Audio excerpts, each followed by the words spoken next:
प्राकट्य हुआ है। महाराज जी बहुत ही सीनियर डिवोटी हमारे इस संस्था के हैं और अपनी पढ़ाई पूर्ण करने के बाद महाराज जी बहुत ही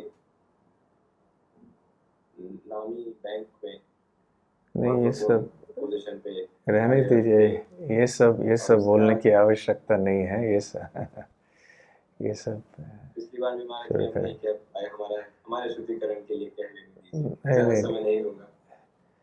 तो महाराज जी ने इतनी महत्वपूर्ण जॉब छोड़ के श्री प्रभुपाद जी के मिशन को फुल टाइम ज्वाइन किया और ज्वाइन करने के साथ ही साथ महाराज जी ने बहुत ही महत्वपूर्ण सेवाएं और प्रोजेक्ट्स इस्कॉन में संभाले हैं।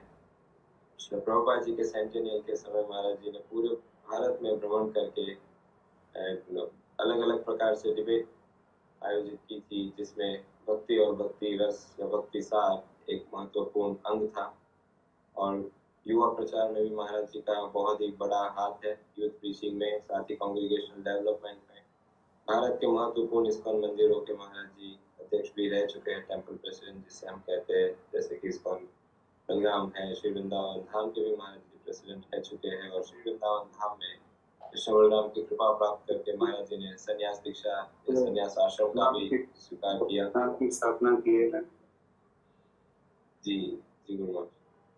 और आप सभी को जान के आश्चर्य होगा, लगभग 450 एकड़ की भूमि में महाराज जी ने बहुत ही विशाल एक प्रोजेक्ट, जिसे सेल्फ सस्टेनेबिलिटी कहते हैं, या प्रभुपाद जी जो अंतिम अपनी इच्छा व्यक्त की, वर्णाश्रम धर्म, जिसे हम प्राय सुनते हैं, सिंपल लिविंग, हाई थिंकिंग इत्यादि।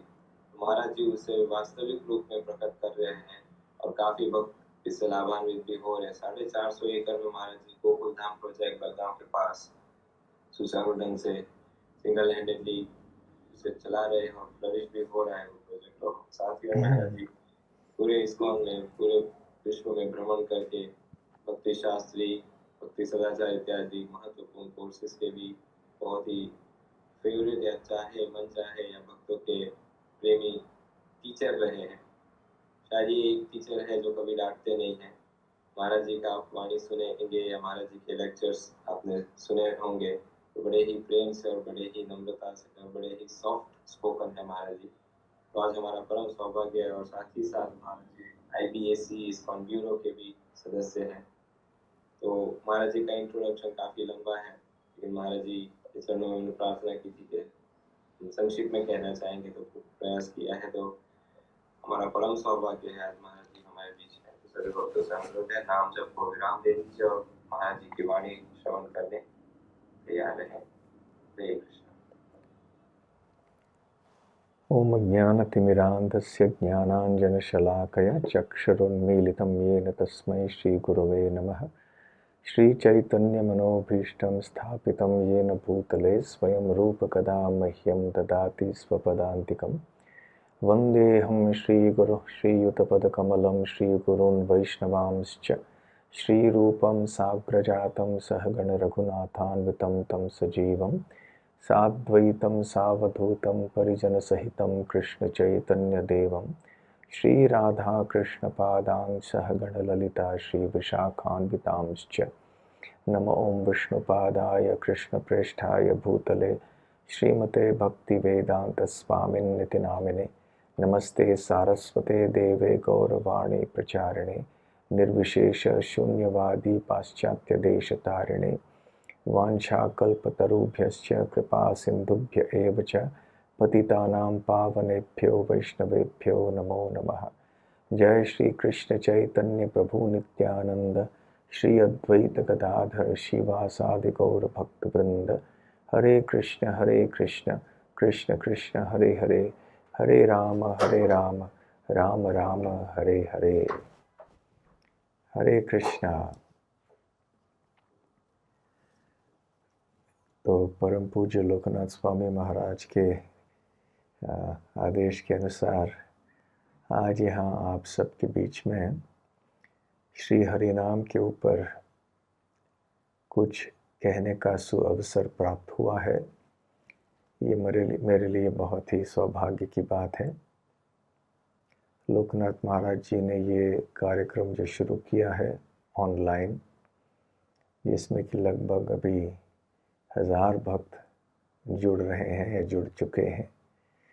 तो बहुत ही एक प्रशंसनीय एक कार्यक्रम है। अलग अलग स्थानों के भक्तों को अवसर मिलता है जप के बारे में सुनने के लिए और महाराज जी और अन्य भक्तों के साथ जप करने के लिए। आज मैं इस विषय पर चर्चा करना चाहता हूँ कि जब हम हरि नाम जप करते हैं प्रतिदिन, तो इसकी गिनती क्यों करते हैं और बिना गिनती किए हुए भी जप करना चाहिए, नहीं करना चाहिए। वैसे तो शास्त्रों में कहा गया है कि हमें सतत भगवान का नाम लेना चाहिए। सततम कीर्तयन्तो माम यतन्तश्च दृढ़व्रताः। भगवद गीता के 9वें अध्याय में भगवान श्री कृष्ण कहते हैं हमें सतत भगवान का नाम का कीर्तन करना चाहिए। साथ साथ श्री चैतन्य महाप्रभु ने भी शिक्षाष्टकम में कहा है कि हमें सदैव कीर्तन करना चाहिए, कीर्तनीय सदा हरि। तो इसमें कोई संदेह नहीं है कि हमें निरंतर भगवान का नाम लेना चाहिए। कभी हम उच्च स्वर में लें, कभी हम सांस में लें, कभी हम मन में लें। इसके लिए अलग अलग नाम हैं, परंतु इसकी चर्चा हम आज गहराई में नहीं करेंगे। तो सतत भगवान का नाम का जप करना, ये हम सब के लिए एक उद्देश्य है, एक आदर्श है कि 24 घंटे हमारे मन के अंदर और हमारे जिह्वा के ऊपर भी भगवान का नाम रहे। वैसे इसके लिए जैसे कि महाप्रभु ने कहा है, कोई नियम आदि की आवश्यकता नहीं है। किसी भी स्थान में, किसी भी समय भगवान का नाम लेना चाहिए। आप सबने गोपाल गुरु गोस्वामी की कथा तो सुनी होगी, संक्षेप में फिर भी बता देता हूँ कि जब श्री चैतन्य महाप्रभु जगन्नाथपुरी में निवास करते थे, तो उस समय एक लड़का था, वहाँ पे बच्चा था, भक्तों का बच्चा था जिसका नाम था गोपाल। तो एक बार गोपाल ने देखा कि एक वैष्णव अपने जीभ को, अपने जिह्वा को हाथ में पकड़े हुए कहीं जा रहे हैं। तो उन्होंने पूछा उनसे कि आप कहाँ जा रहे हैं और आपके जीभ को इस प्रकार से आपने क्यों पकड़ा हुआ है। तो उस वैष्णव ने कहा, मैं शौच के लिए जा रहा हूँ और क्योंकि शौच अशुद्ध कार्य है और शौचालय भी अशुद्ध स्थान है, इसलिए मैंने सोचा कि मैं जीभ को पकड़ के रख लूँ, क्योंकि निरंतर मेरे मुख से भगवान का नाम निकलता है और भगवान का नाम अशुद्ध स्थान में नहीं लेना चाहिए। तो बालक गोपाल ने उस वैष्णव को उपदेश दिया और कहा कि ऐसे कैसे हो सकता है, जब भगवान के नाम के आप ले रहे हैं, भगवान का नाम तो पूरी तरह से शुद्ध है, हर परिस्थिति को, हर स्थान को, हर व्यक्ति को पावन करने की क्षमता है भगवान के नाम में। तो फिर भगवान के नाम लेने के लिए ऐसे कोई योग्य और अयोग्य स्थान नहीं है। और आगे भी ये सोचिए कि मृत्यु यदि शौचालय में हो जाए तो फिर क्या होगा। अंत में तो हमें भगवान का नाम लेना चाहिए। तो इसलिए शौचालय में भी भगवान का नाम हम लें तो इसमें कोई आपत्ति नहीं है, बल्कि ये भी एक आवश्यक बात है। तो दूसरे शब्दों में निरंतर भगवान का नाम लेना ये हमारे लिए एक आदर्श है, एक लक्ष्य है। फिर भी ऐसे बताया जाता है कि हमें संख्या के अनुसार नाम का जप करना चाहिए, गिनती करनी चाहिए। वैसे ऐसे क्यों आदेश दिया गया है?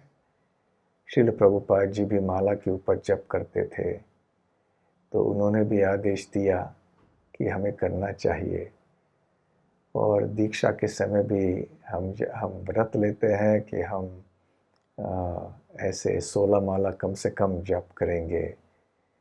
तो ऐसे गिनती का नियम क्यों बनाया हुआ है, जब शास्त्रों में बताया गया है कि हमें 24 घंटों तक हमें भगवान का नाम लेना चाहिए, तो ऐसे क्यों? वैसे कई कारण हो सकते हैं।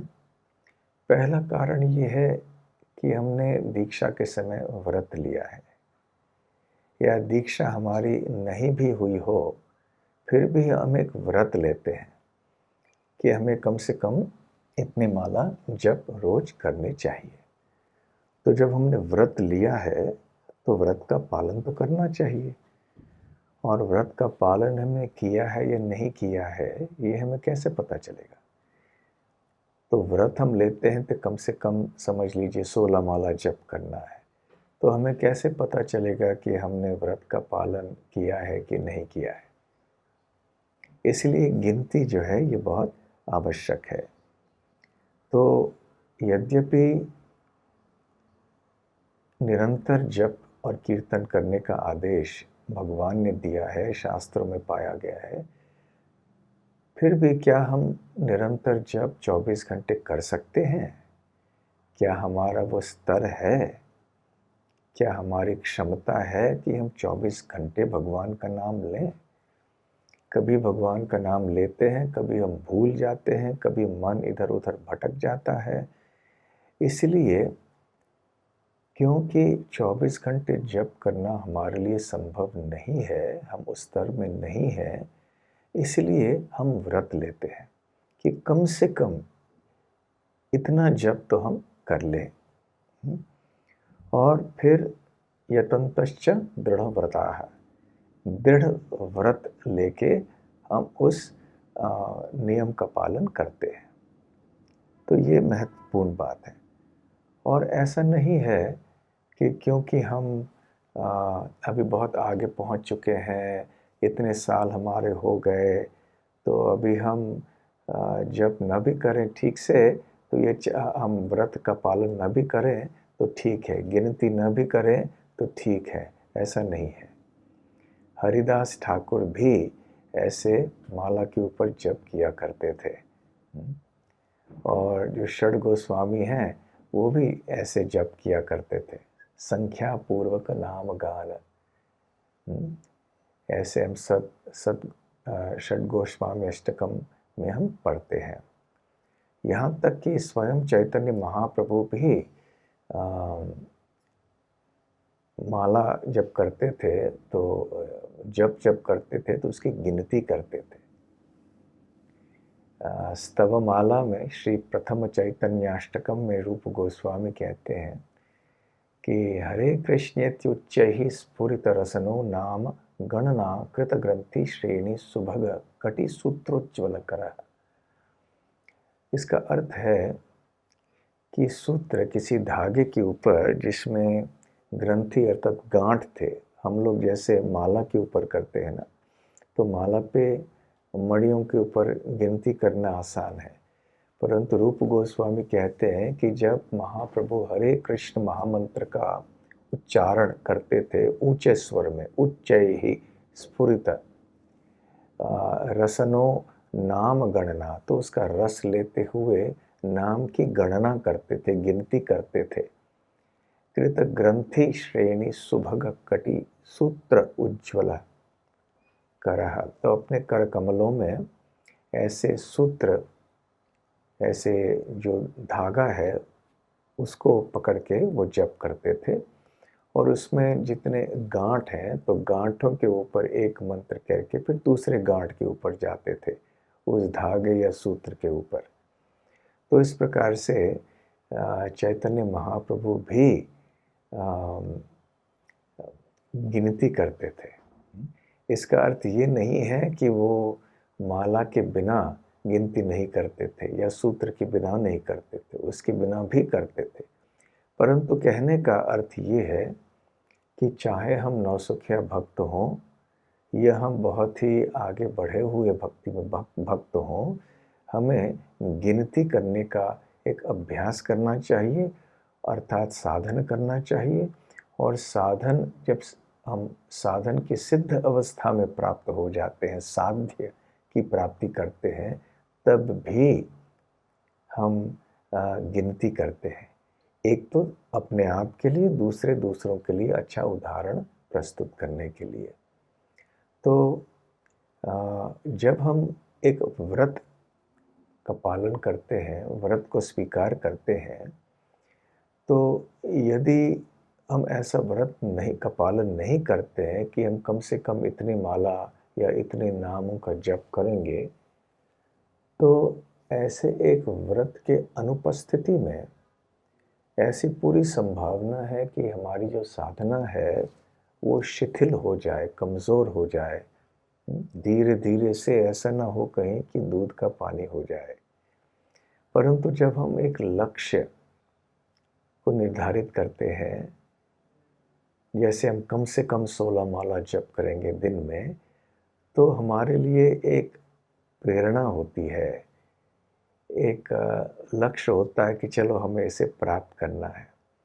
तो ये एक नियम जब हमारे जीवन में आ जाता है, तो हम अधिक हम ज़िम्मेदार बन जाते हैं।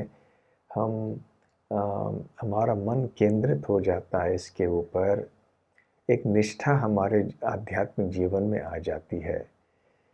तो इसीलिए ऐसे व्रत का पालन करना जिसमें कि हम ये निर्धारित करते हैं कि कम से कम इतने नाम भगवान के हम लेंगे, ये बहुत लाभदायक है।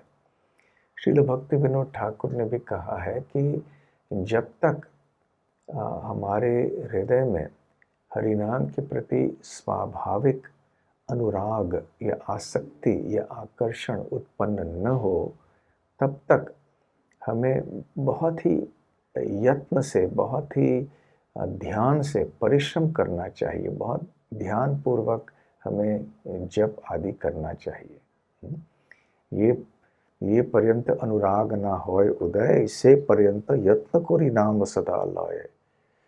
तो जब तक अनुराग उत्पन्न न हो, श्रील भक्ति विनोद ठाकुर कहते हैं, तो उस समय तक से पर्यंत यत्न कोरि नाम सदा लय। तो प्रयत्न, बहुत परिश्रम करना चाहिए, प्रयास करना चाहिए। और प्रयास करने के लिए व्रत का पालन करना, गिनती करना, ये इसमें आता है। और साथ साथ अपने जैव धर्म में भी श्रीला भक्ति विनोद ठाकुर कहते हैं कि हरि नाम की गिनती करने का उद्देश्य या कारण ये भी एक है कि हम समझ सकते हैं कि हमारा जप बढ़ रहा है या नहीं। दूसरे शब्दों में हम समझ सकते हैं कि हमारा जप कैसे चल रहा है, जप की संख्या बढ़ रही है या घट रही है, और जप की गुणवत्ता भी अच्छी तरह से बढ़ रही है या नहीं। चाहे हम जप हमारे माला के ऊपर करें, उंगलियों के ऊपर करें, कभी कभी महाप्रभु उंगलियों के ऊपर भी करते थे।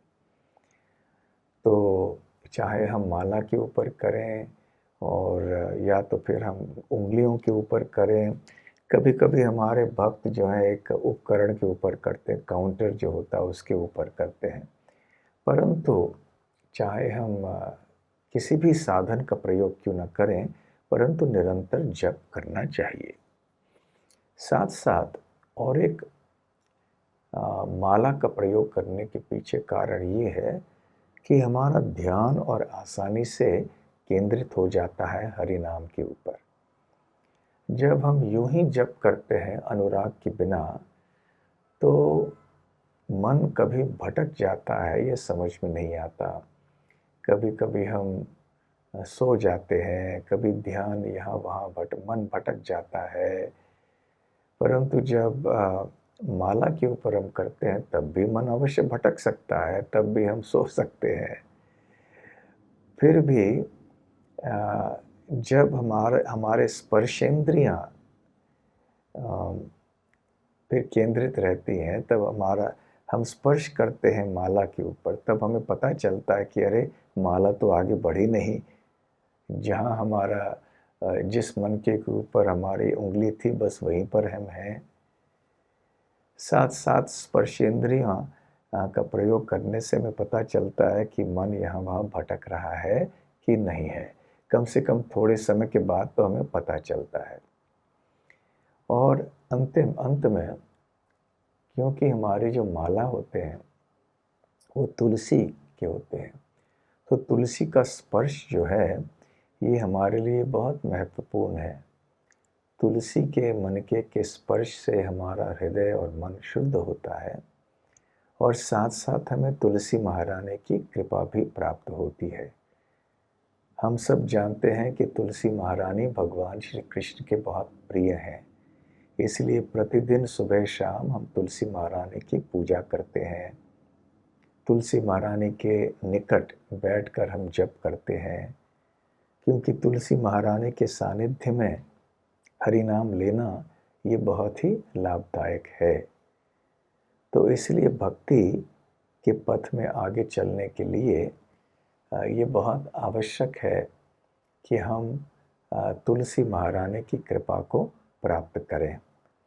जब हम तुलसी के सानिध्य में बैठ के जप करते हैं, तुलसी माला के ऊपर जप करते हैं, तो तुलसी महारानी की कृपा प्राप्त होती है, जिसके द्वारा भगवान श्री कृष्ण की और हरि नाम प्रभु की कृपा भी प्राप्त होती है।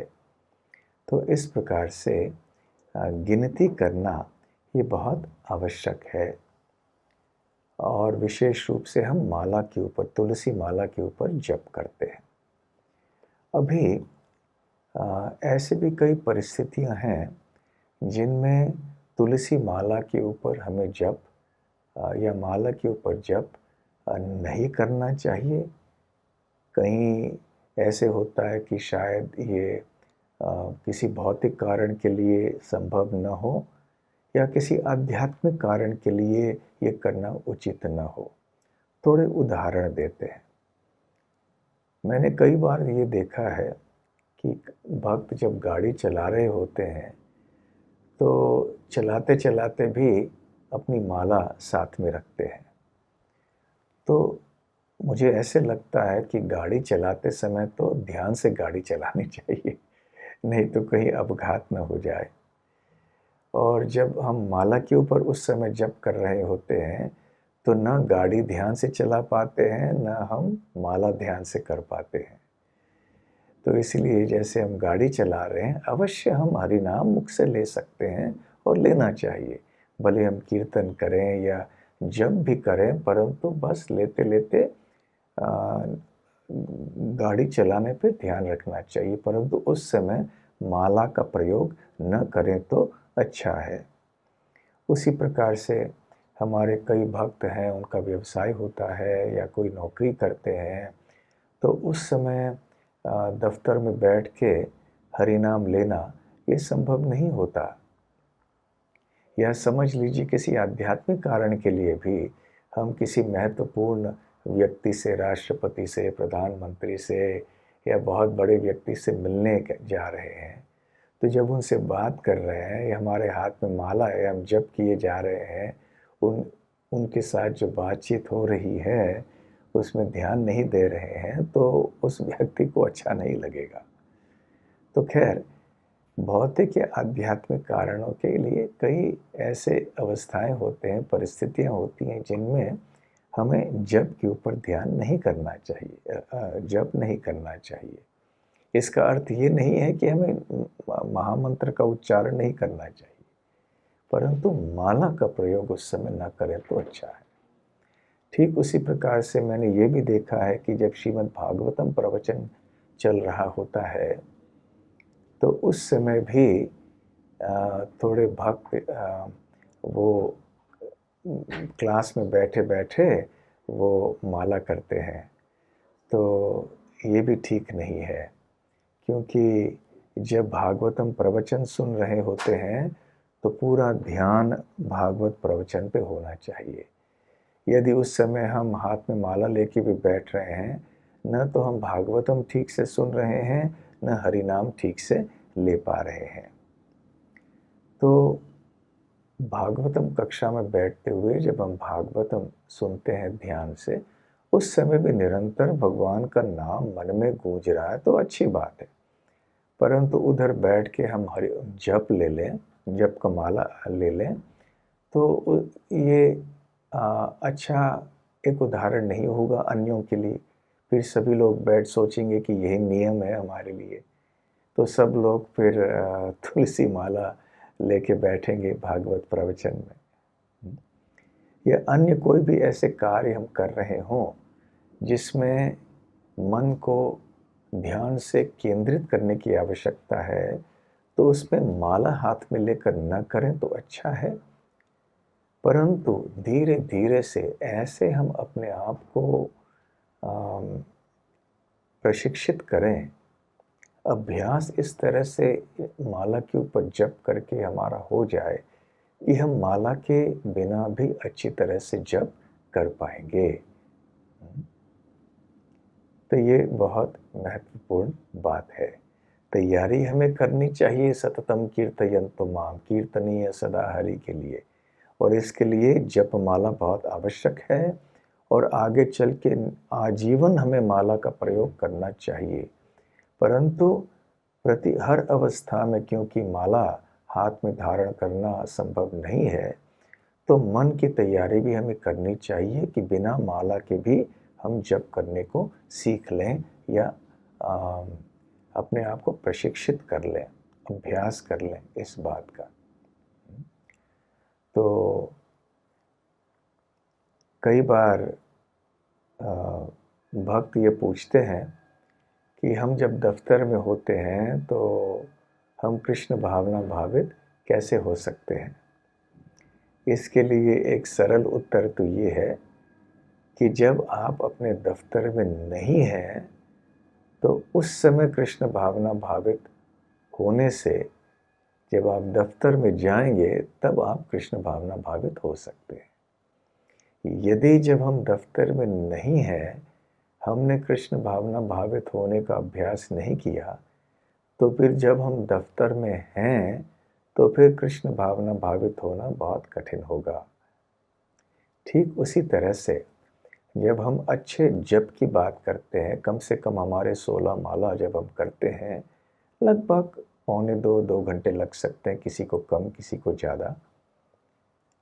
तो उस समय जब हम अच्छी तरह से जप करते हैं तो हम सबको अनुभव है कि हमारा दिन बहुत अच्छा चलता है, अच्छी तरह से हमारे अन्य कार्य हो जाते हैं, समस्याएं कम हो जाती हैं, समस्याएं भी होती हैं तो उनका समाधान अच्छी तरह से हो जाता है।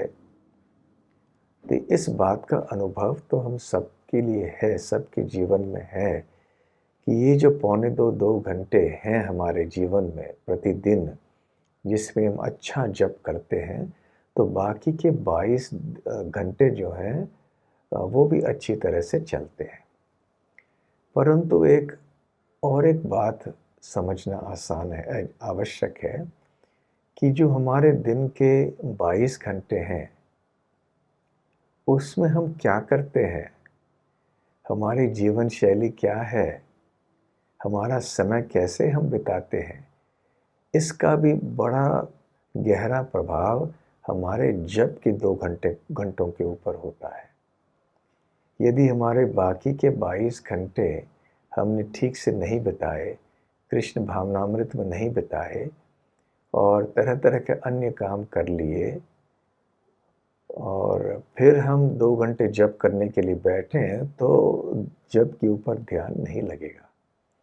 तो जिस प्रकार से 2 घंटों के जप का प्रभाव 22 घंटों पे होता है, उसी प्रकार से 22 घंटों का प्रभाव जो है वो हमारे 2 घंटे जप के ऊपर भी होगा। तो दोनों के बीच में संबंध बहुत गहरा है।